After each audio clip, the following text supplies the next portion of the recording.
Gurur Brahma, Gurur Vishnu, Gurur Devo Maheshwaraha, Gurureva Param Brahma, Tasmai Shri Gurave Namaha. Chinmayam Vyapyat Sarvam, Trilokyam Sacharacharam, Tatpadam Darshitam Yena, Tasmai Shri Gurave Namaha. Tvameva Mata cha Pita Tvameva, Tvameva Bandhuscha Sakha Tvameva, Tvameva Vedya Dravinam Tvameva, Tvameva Sarvam Mama Deva Deva, Tvameva Sarvam Mama Deva Deva. Jai Guru. Om Sahana Bhavatu, Sahanau Bhunaktu, Sahaviryam Karavavahai, Tejasvinavadhitamastu ma vidvishavahai. Om Shanti, Shanti, Shanti. So where are we in our text? Number 11. Will you help us out, Aditi? Sorry. There we go. Awareness and consciousness. Awareness is primordial. It is the original state, beginningless, endless, unsupported, without parts, without change. Consciousness is on contact, a reflection against a surface, a state of duality.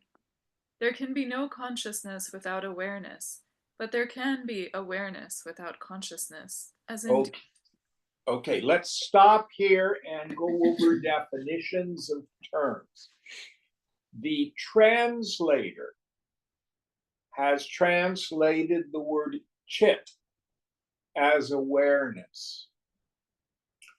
Maharaj uses the word chaitanya for consciousness. We could also use the word chitta, or mind with a capital M. The stuff out of which the entire universe is made. He uses the word consciousness. Swamiji would use awareness and consciousness interchangeably to define chit. So we have to understand we've got a little bit difference in terminology here. So awareness is the self. It is Brahman. Consciousness is Prakriti, nature, the stuff out of which all this is made, which in itself is, in fact, consciousness appearing as a phenomenal world. All right, going on, please. Questioner, what do you do when you are asleep? Maharaj, I am aware of being asleep. Questioner, is not sleep a state of unconsciousness? Maharaj, yes, I am aware of being unconscious. Questioner, and when awake or dreaming? Maharaj, I am aware of being awake or dreaming. So let's stop there. So the mind moves through these states: waking, dream, and deep sleep.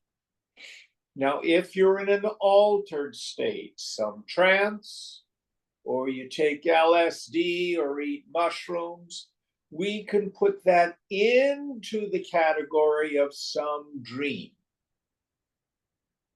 So these are the formations that consciousness, the word he would use, Chaitanya, forms. How can you be aware of deep sleep? Understand that doesn't mean you have the thought, oh, I'm sound asleep. That's not what he's talking about. What he's talking about is, I am not absent in the state of deep sleep.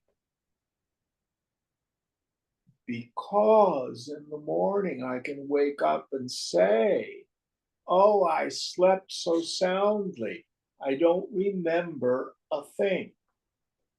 The law of memory is the rememberer and the experiencer must be the same entity. Howard, did I sleep well last night? I don't know. Why not? I wasn't there. Yeah. Did you sleep well? Yes, How do you know that?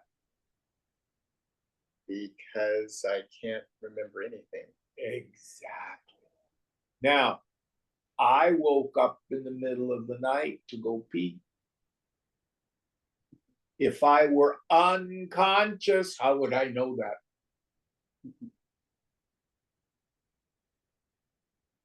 So it's like the difference between being blind and seeing darkness. Simplest way to illustrate it: look around the living room, or those of you in Zoom land, look around whatever room you're in. You know the objects in the room. Now close your eyes. You are not blind. You are seeing the back of your eyelids, which occludes, covers your capacity to see the room.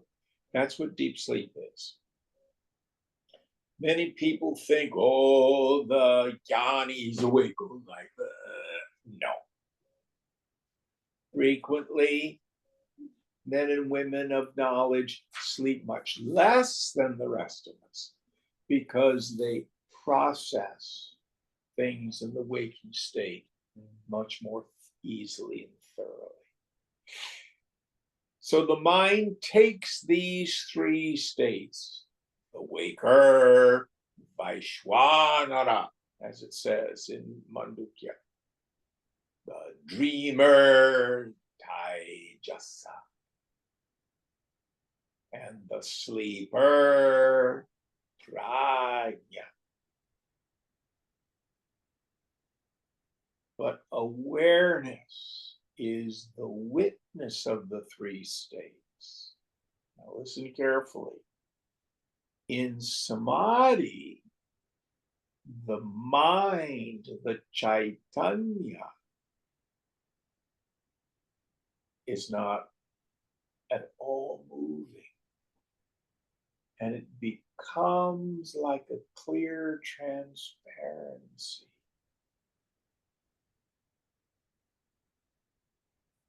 Then there's just pure awareness illuminating, crystal clear transparency.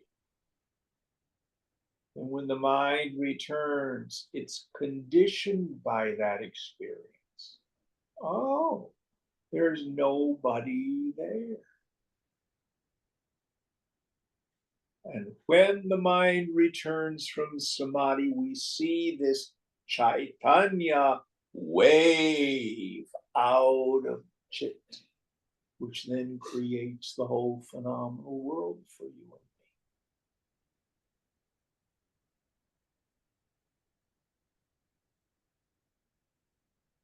and me. Any thoughts on this?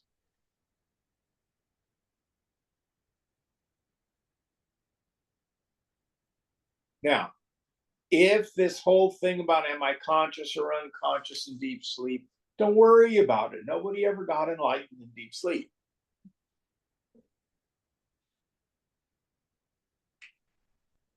Self-realization takes place in the waking state.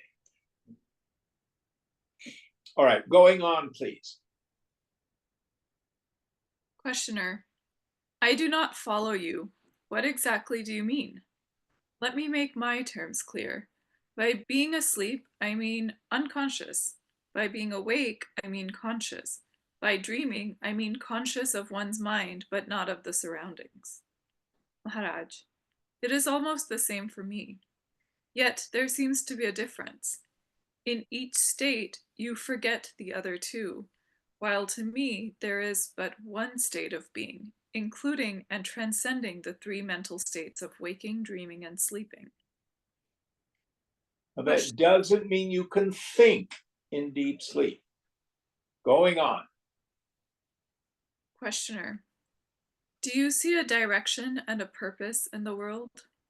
Maharaj, the world is but a reflection of my imagination. Whatever I want to see, I can see.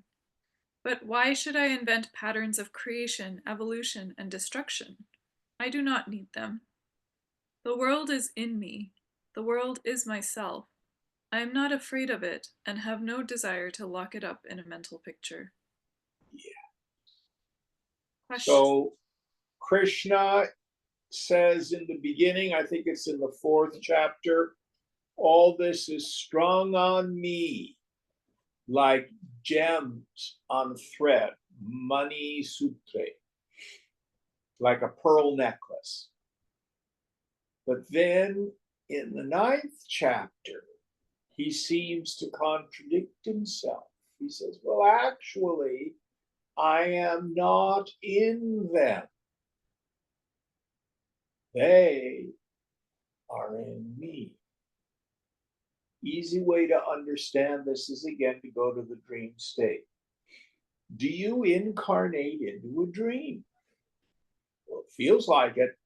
Feels like I am inside my dream body, just like it feels like I am inside my waker body. But I am not in the dream is in me. Then Krishna goes on to say, well, actually, they're not really in me. Behold my divine Maya, the support of all this. So if you dream that you're out sailing on the bay in your dream, you don't wake up with seawater all over your bed.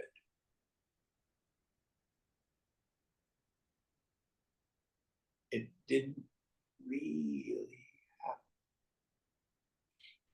So all this never really touches you.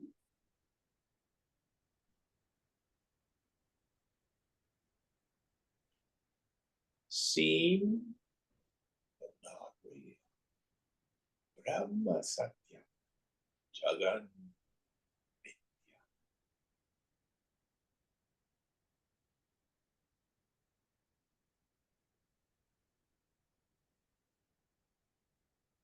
So Maharaj says, why should I have any concern about the nature of a dream?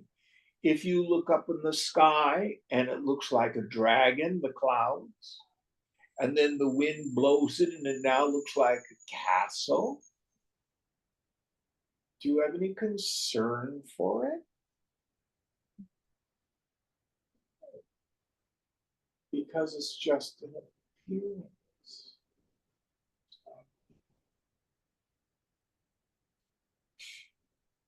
So if you're in an airplane above the clouds and it's about ready to land at San Francisco, you look down and you see these piles of clouds. Oh my gosh, it's like cotton candy. Will it muck up the plane engines if we fly into that? And then the plane descends. And all of a sudden you look out the window and it's just the white fog of the clouds. There was nothing substantial there. So also is this world.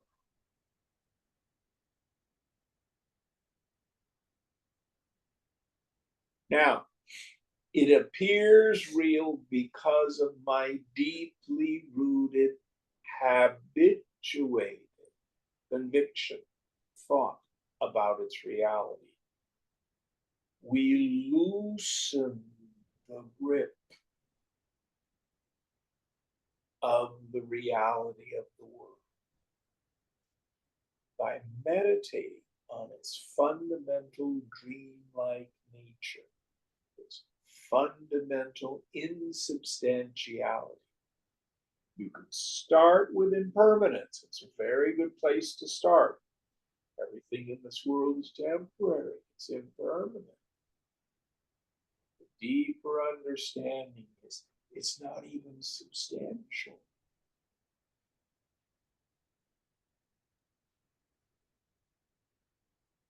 Going on, please.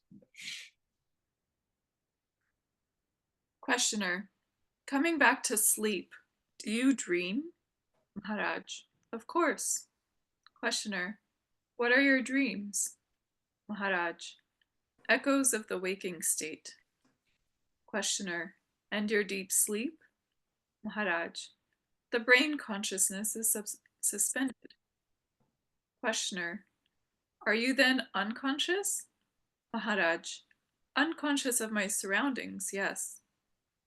Questioner, not quite unconscious? Maharaj, I remain aware that I am unconscious.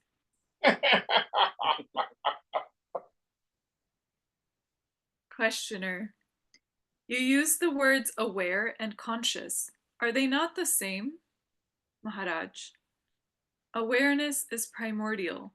It is the original state, beginningless, endless, uncaused, unsupported, without parts, without change. Consciousness is on contact, a reflection against a surface, a state of duality.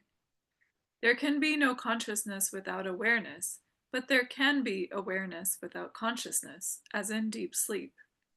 Awareness is absolute, but consciousness is relative to its content. Consciousness is always of something. Consciousness is partial and changeful. Awareness is total, changeless, calm, and silent. It is the common matrix of every experience. So there are many Sanskrit terms to describe this. One of my favorite is chit chaya. Chaya in Sanskrit means both shadow and reflection. And it gives rise to a fake self, a false self. The other one is chit abhasa, which means the reflection of consciousness. Shankara's classic metaphor is if you have 6 jars of water on a moonlit night and you don't look up, all you do is look into the jars. It looks like there are 6 moons, just like it looks like Jim is a conscious being here, Howard is a conscious being there, Aditi is a conscious being in the Zoom machine. But that sense of individuality is like the moon in the jar. Or to use this text wording, it's consciousness. It is Chaitanya. It is Chitta. And of course, if I take my hand and I go like that to the water, and the water ripples, oh, the moon is broken.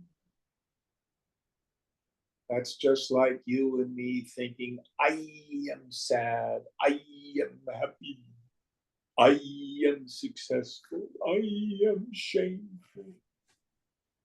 I am handsome or pretty. I am old and ugly. All of those are qualities of the water in the jar, not the moon. The moon is unchanging. So the awareness is unchanging. Now, the water in the jar has no inherent luminosity. All it has is the capacity to reflect. Likewise, the chitta, the chaitanya, the consciousness, to use his language, is not inherently sentient. It borrows the sentience of the self.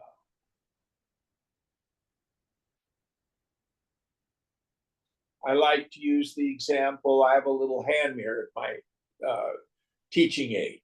I turn on the LED lights, and then I can shine the light into people's faces.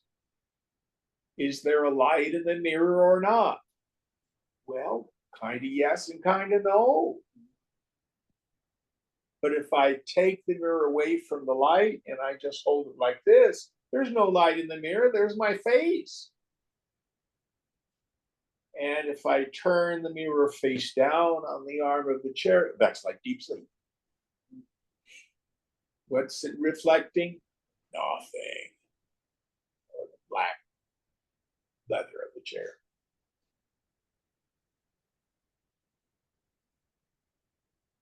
So it's a borrowed luminosity.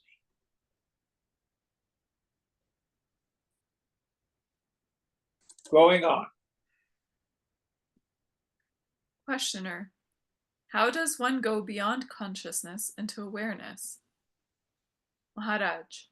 Since it is awareness that makes consciousness possible, there is awareness in every state of consciousness. Therefore, the very consciousness of being conscious is already a movement in awareness. Interest in your consciousness takes you to awareness. It is not a new state. It is at once recognized as the original basic existence, which is life itself, and also love and joy. Questioner. Before we go on, the way I like to frame it is, when are you ever not you? Whatever circumstance or experience is going on, are not you there to know it? And what do we need to do? Constantly introvert the attentive faculty. Keep noticing the knower. For a moment, just still the mind a bit. And see if that ground of being, that self, in fact, ever undergoes any change. Nope. It's always the same. Empty, without form, without beginning, without end. Changeless.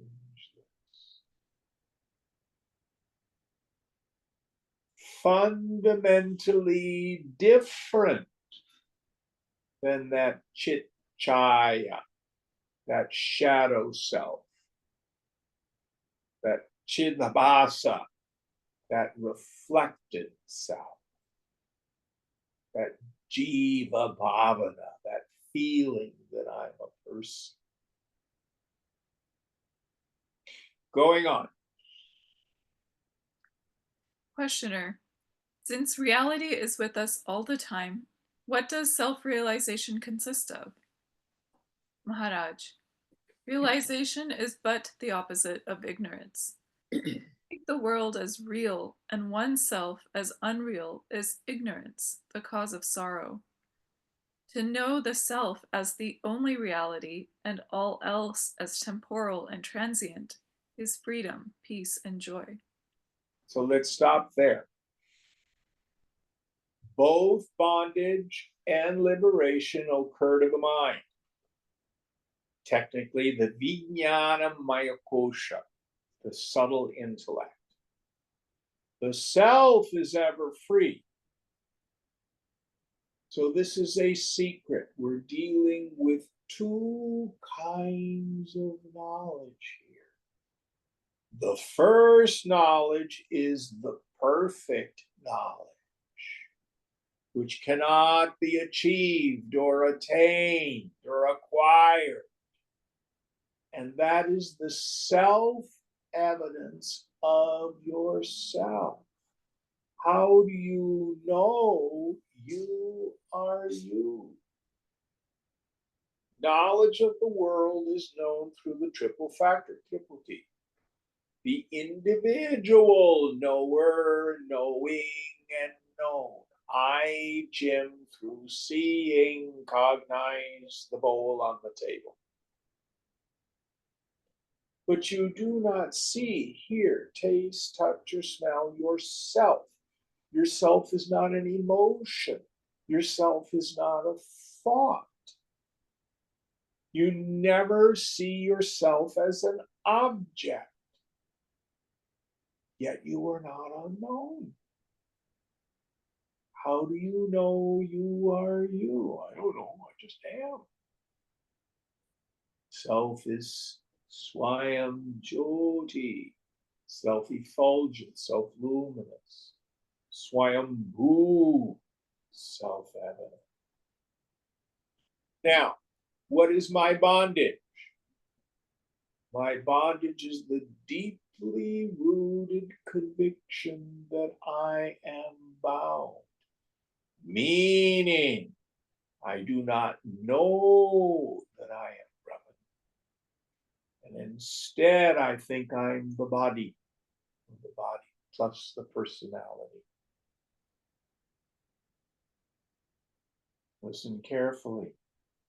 That state, of course, affects the mind, but it does not affect the self. I can go to the most miserable of creatures. What's your life like? Oh, it's so painful, so miserable. Everything is gloom and doom.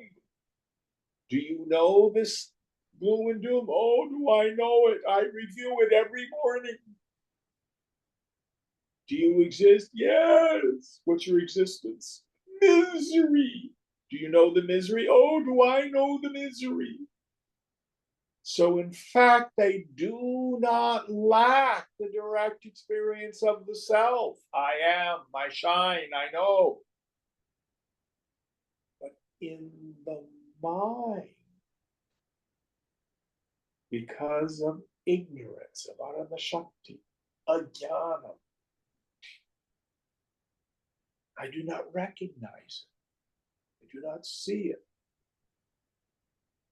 Just like in the dream state, I have the non-apprehension of myself as the waker. What is enlightenment? What is self-realization? What is moksha, liberation? It is the deeply rooted conviction, again in the subtle intellect. Not that I'm a realized person, but I am Brahman. No personal sense of self is real.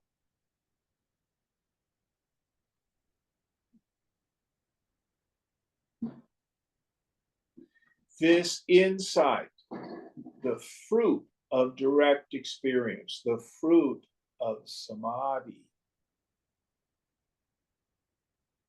the fruit of self-inquiry, is called pratyabhignana, recognition.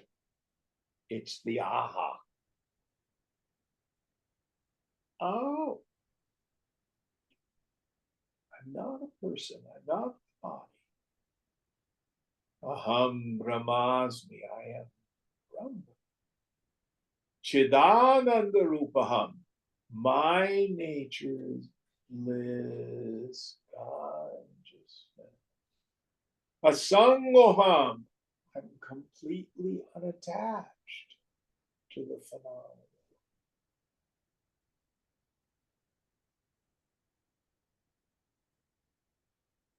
Now listen carefully. And that doesn't change or affect the self.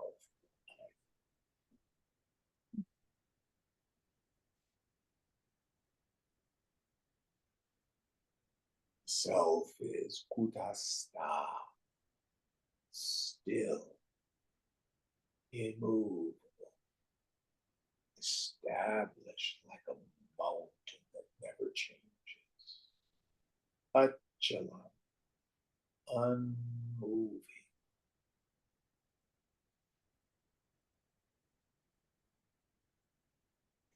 Always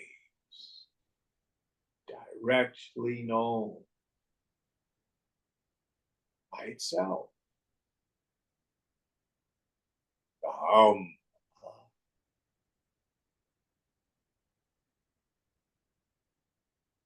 Going on. It is all very simple. Instead of seeing things as imagined, learn to see them as they are. When you can see everything as it is, you will also see yourself as you are. It is like cleaning a mirror. The same mirror that shows you the world as it is will also show you your own face.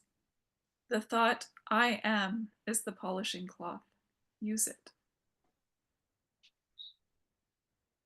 Understand there's a distinction between this counterfeit self, the feeling that I'm a person. And the reason I like the term chitchaya, the shadow of consciousness, the individuality only arises when you don't look at it. Just like a shadow appears when something blocks the light. If it's an afternoon sun, behind me is the sun, in front of me is my shadow.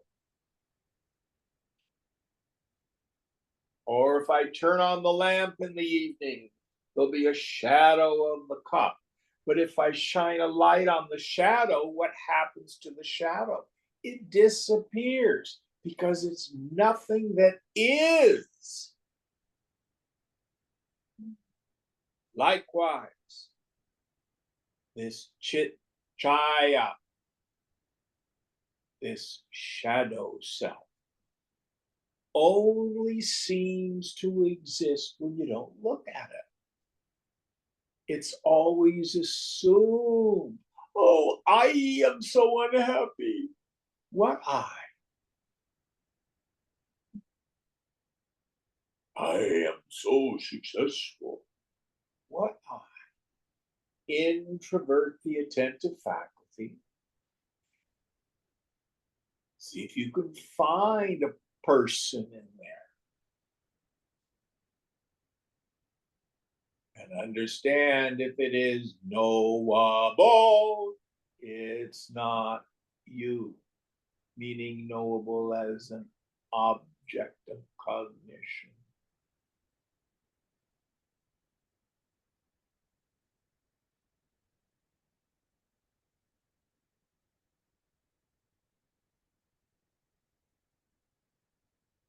This is why the masters invite us to engage in Atma Vichara, inquiry into the nature of the self. Or, as Maharaj has said, stay with the thought, I am. Or as Ramana Maharshi would do, who am I? Keep this radical introversion of the attentive faculty. Keep noticing and discover for yourself whether or not it's a changeless reality. Any thoughts on this? This is the most direct method. Only efficacious in a person with an intense desire to know and who's willing to give up attachment to the world.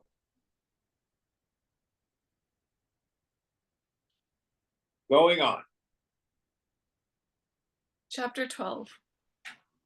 The person is not reality. Once you realize that the person is merely a shadow of the reality, but not reality itself, you cease to fret and worry. You agree to be guided from within, and life becomes a journey into the unknown. Questioner, kindly tell me how you realized. Maharaj, I met my guru when I was 34 and realized by 37. Questioner, what happened? What was the change? Maharaj, pleasure and pain lost their sway over me. I was free from desire and fear. I found myself full, needing nothing. I saw that in the ocean of pure awareness, on the surface of the universal consciousness, the numberless waves of the phenomenal worlds arise and subside beginninglessly and endlessly. As consciousness, they are all me. As events, they are all mine. There is a mysterious power that looks after them. That power is awareness, self, life, God, whatever name you give it. It is the foundation, the ultimate support of all that is, just like gold is the basis for all gold jewelry. And it is so intimately ours. Subtract the name and shape from the jewelry, and the gold becomes obvious. Be free of name and form and of the desires and fears they create. Then what remains? Questioner, nothingness. Maharaj, yes, the void remains. But the void is full to the brim. It is Yes. eternal potential, just as consciousness is the eternal actual. Questioner, by potential you mean the future? Maharaj, past, present, and future, they are all there, and infinitely more. Questioner, but since the void is void, it is of little use to us. Maharaj, how can you say so? Without a breach in continuity, how can there be rebirth? Can there be renewal without death? Even the darkness of sleep is refreshing and rejuvenating. Without death, we would have been bogged down forever in eternal senility. Questioner, is there no such thing as immortality? Maharaj, when life and death are seen as essential to each other, the two aspects of one being, that is immortality. To see the end in the beginning and the beginning in the end is the intimation of eternity. So let's stop there. So in second chapter of Gita, Krishna says, certain is death for the born, and certain is birth for the dead. So name and form are constantly interchanging. What appears as form immediately is subject to entropy, it falls apart. But behind name and form, in the midst of name and form, pervading name and form, is bhava, being. For example, when you were a child, you had a little body. Where is that body now? It's dead.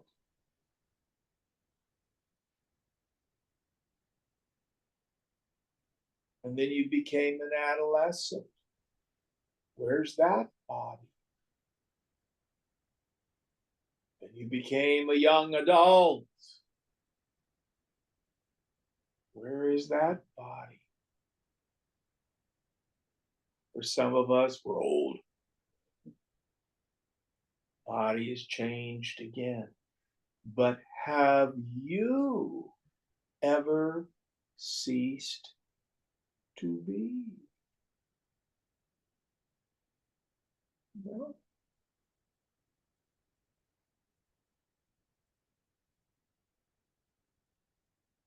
But I don't remember before I was born. That's correct.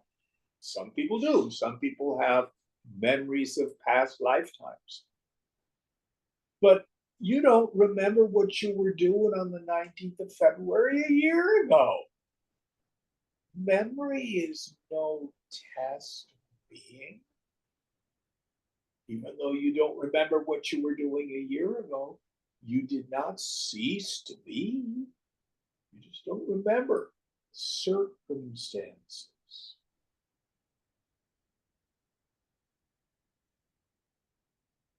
Did you dream last night? I think I did, but I don't remember it. Does that mean your dream did not exist? Certainly it appeared, but it dissolved as all dreams do.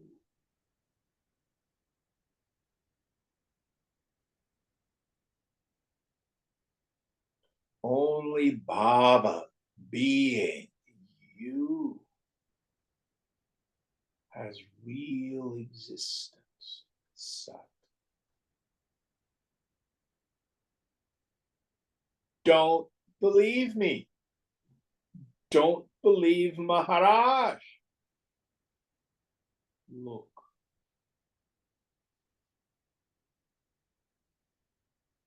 Prove or disprove the laboratory of your own direct experience. Going on.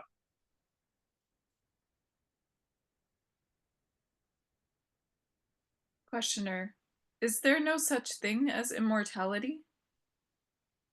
Maharaj, when life and death are seen as essential to each other, as two aspects of one being, that is immortality. To see the end, the beginning and the end is the intimation of eternity. Definitely, immortality is not continuity. Only the process of change continues.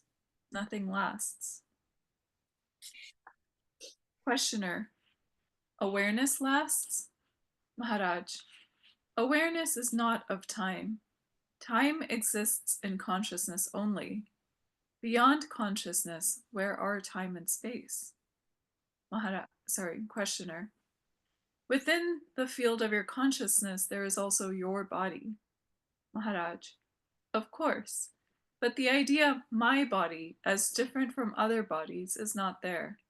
To me, it is a body, not my body, a mind, and not my mind. The mind looks after the body all right. I need not interfere. What needs to be done is being done in the normal and natural way. You may not be quite conscious of your physiological functions, but when it comes to thoughts and feelings, desires and fears, you become acutely self-conscious. To me, these too are largely unconscious. I find myself talking to people or doing things quite correctly and appropriately without being very much conscious of them. It looks as if I live my physical waking life automatically, reacting spontaneously and accurately. Questioner. Let me stop there. So one of the marks of moksha, of liberation, is there's no longer any regret. Now, does that mean that the body, mind, intellect of the sage acts perfectly in the world? Yes. Listen carefully. Everybody's actions are perfect. How do I know that? Because they are. They exist. The difference is someone who's identified with the ego is always, how am I doing? Am I okay? What did they think of me? Did I do it right? Or projection, they are doing it wrong. They are doing it right. But the person of steady wisdom just watches the movie.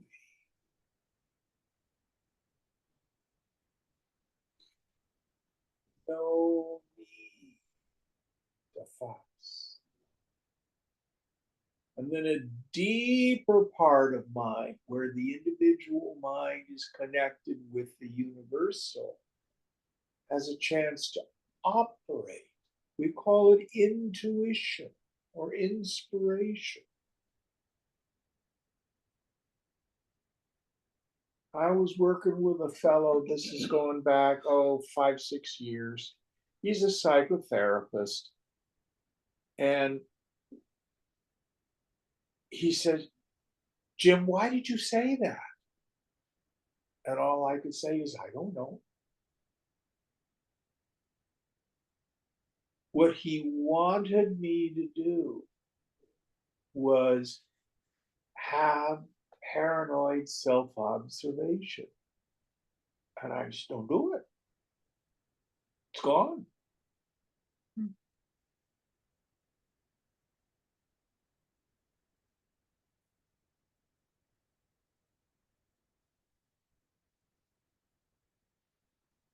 Going on.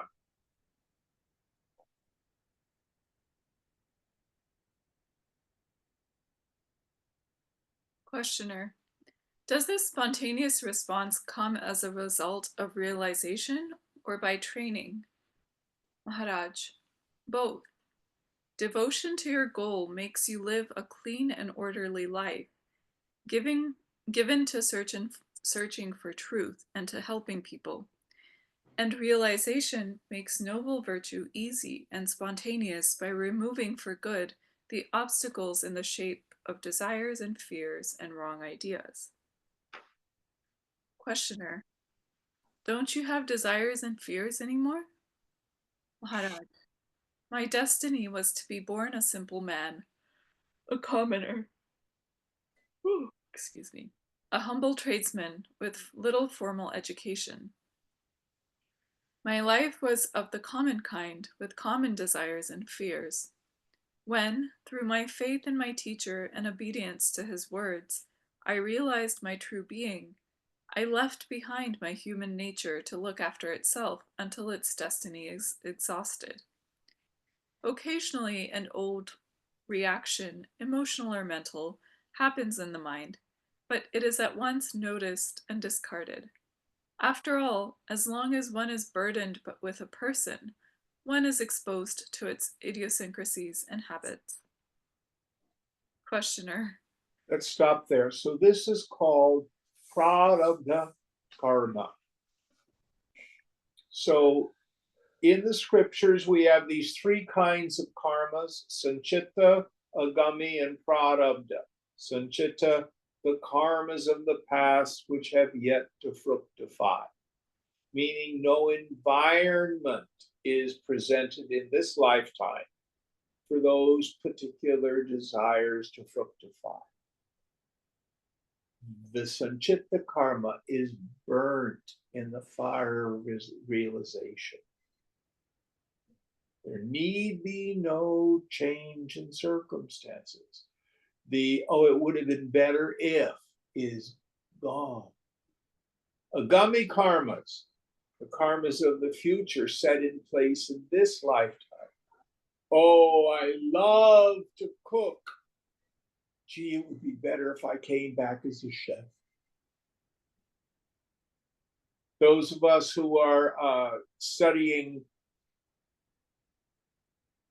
I guess it's Yoga Vasishta, about the story of Leela and Padma.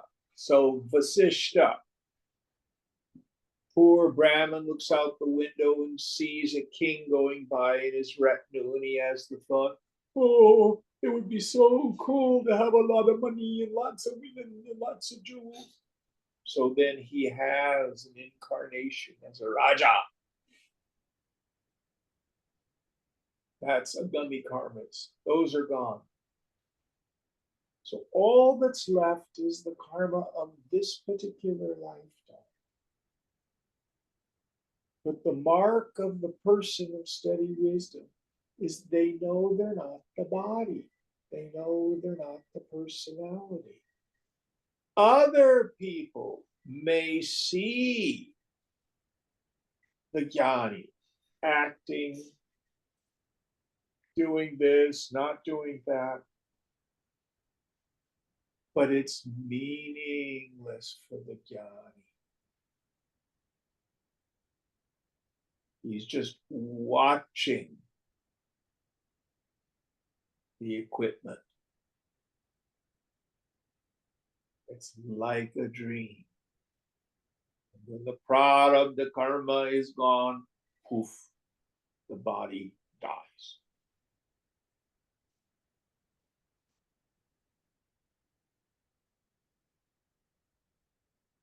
Going on. Questioner, are you not afraid of death? Maharaj, I am dead already. Questioner, in what sense? Maharaj, I am double dead. Not only am I dead to my body, but to my mind as well. Questioner, well, you don't look dead at all. Maharaj, that's what you say. You seem to know my state better than I do. Questioner, I'm sorry, but I just don't understand.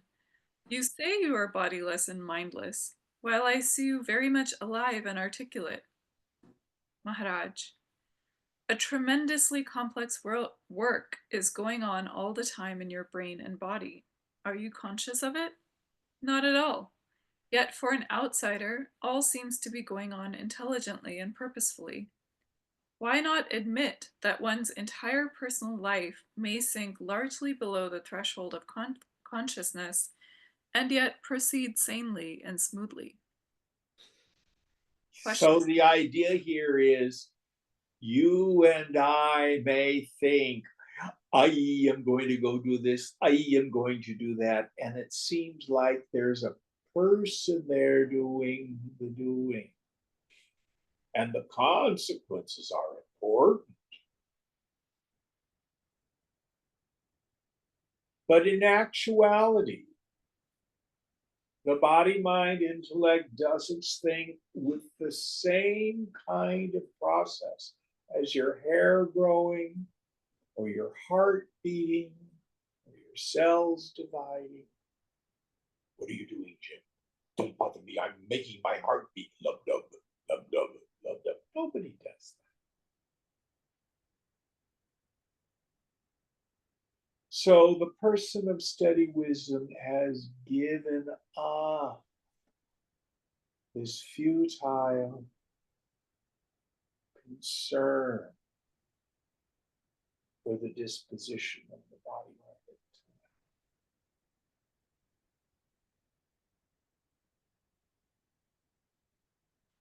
And when he says he's dead already,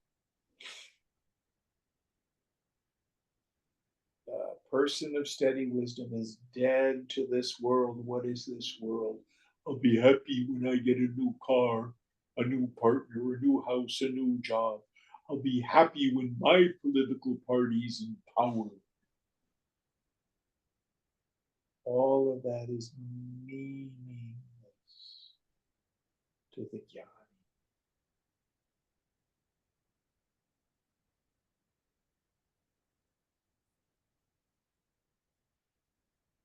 The scriptures use the word nirvana, which literally means blown out. The flame of craving, of desire, of egoism. Gimme, gimme, gimme, gimme, more, better, different. My goals, my.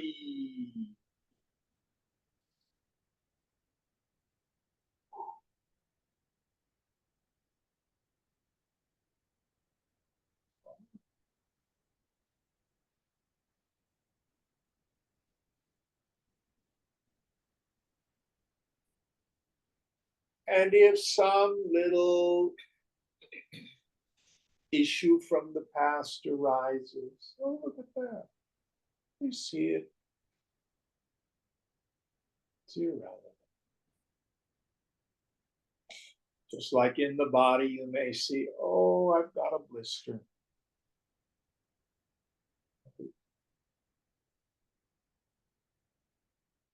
Going on.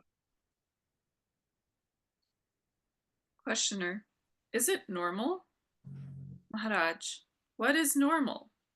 Is your life, obsessed by desires and fears, full of strife and struggle, meaningless and joyless, normal? To be acutely conscious of your body, is it normal? To be torn by feelings, tortured by thoughts, is it normal?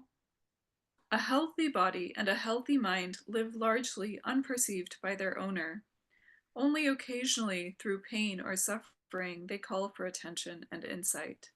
Why not extend the same to the entire personal life? One can function rightly, responding well and fully to whatever happens, without having to bring it into the focus of awareness.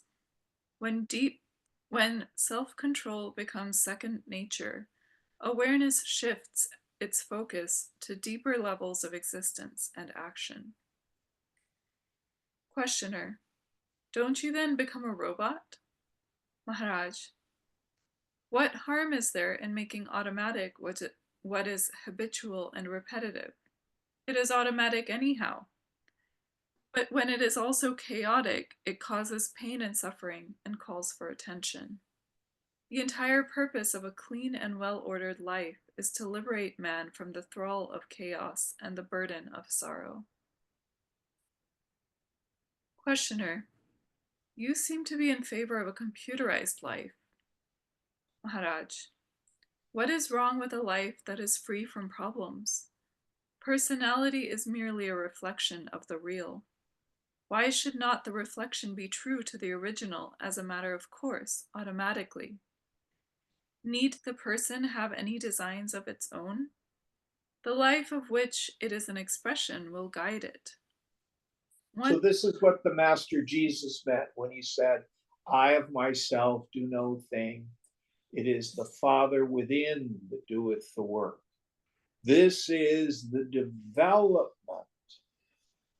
of the intuition. The yogi works on setting aside living life from recipes about the future. Doesn't mean we don't have plans. But a plan takes place in the now. And if you want to know if God has a sense of humor, make a plan.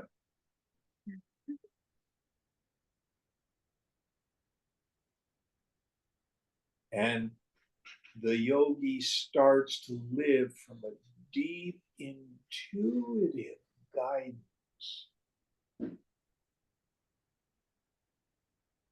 At one level, she doesn't know what she's going to do, who she's going to meet, what she's going to say. And this deep, intuitive way of life is only possible when we give up the tyranny of the screaming voices of raga. I must have it this way. I have needs. And Devesha, I hate that. I don't want that. Get away from that. Those have to be silenced. In the beginning, through practice, as Maharaj says, we develop the habits of an intelligent life. And when knowledge dawns on the mind, that becomes life force. Without effort, without struggle, without anyone there directing things.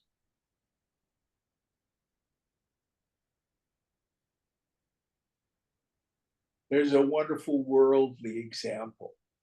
Normally, when we go to a symphony concert, we see the conductor up there waving their baton and doing all these things.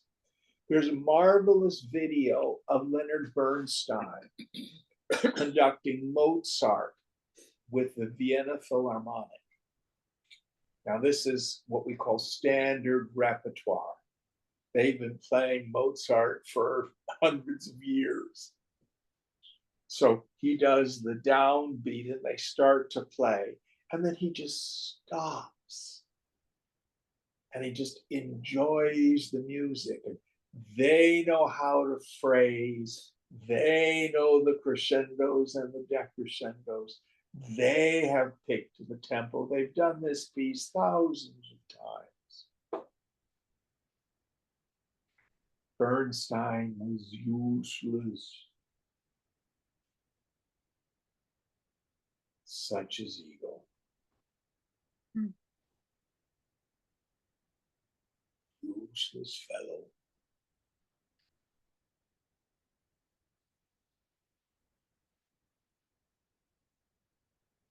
Going on.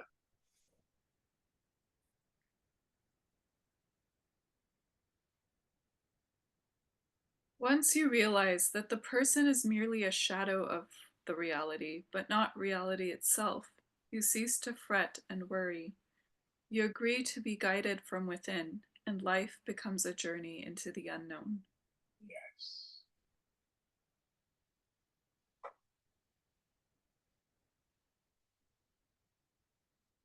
Going on.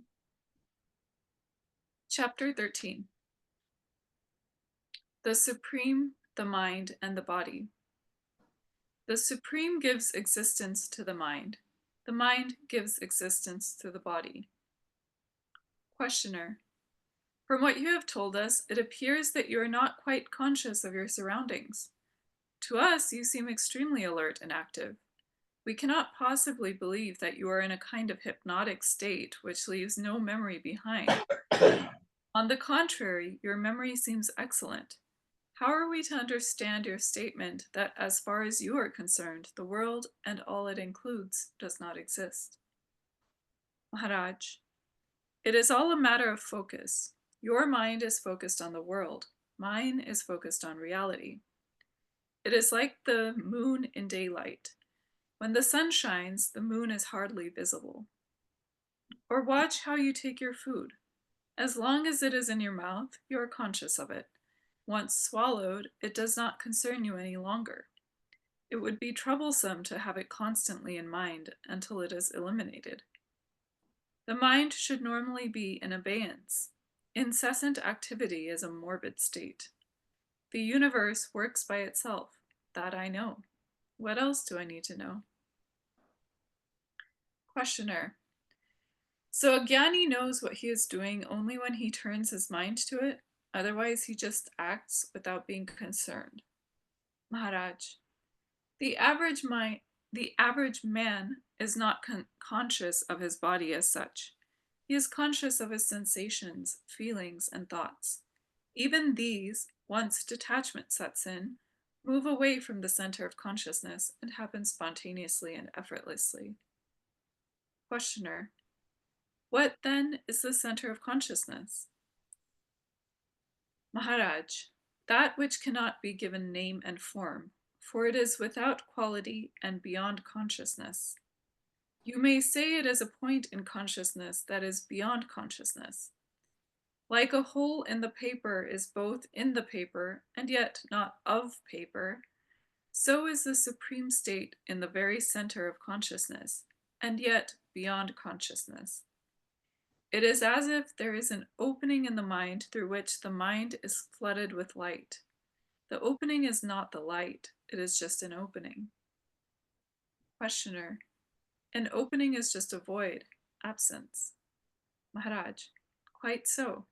From the mind's point of view, it is but an opening for the light of awareness to enter the mental space. By itself, the light can only be compared to a solid, dense, rock-like, homogeneous, and changeless mass of pure awareness, free from the mental patterns of name and shape. Questioner.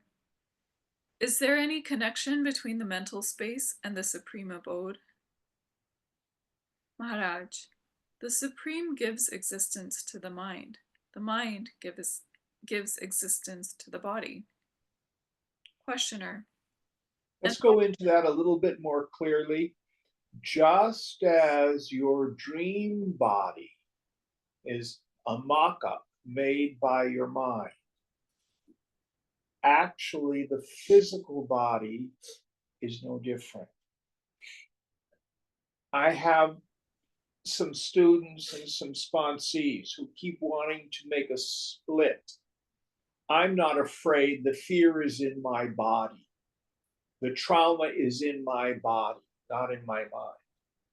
And what Maharaj is saying, no, the body is just a grossified form of the mind.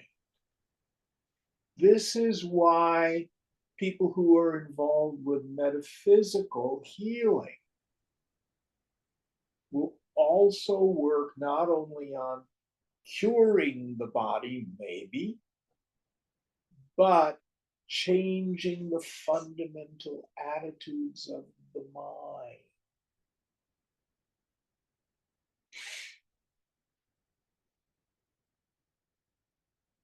If your mind is filled with resentment and fear and regret, it can make us sick.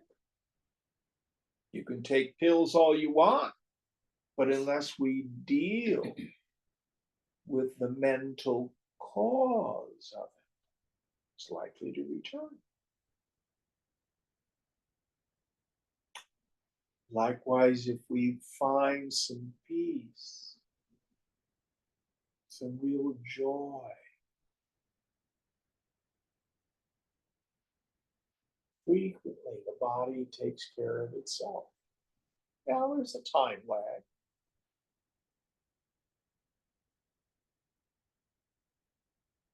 But that's all the body is. It's a grossified form of the mind. This is why the physical scientists say, fix the body, change your behavior, and the mind will follow. The metaphysicians say, change your thinking, and your behavior and your health will change. Yoga says, yes, both are of value. Because there's no real separation between mind and body.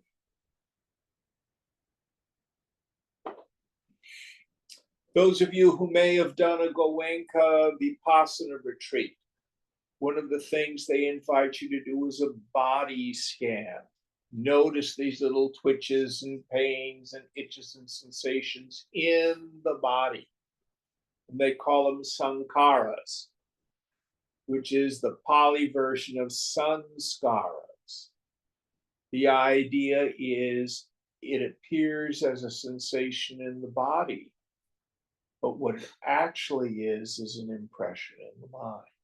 They're not separate. Okay, one more and then we'll quit.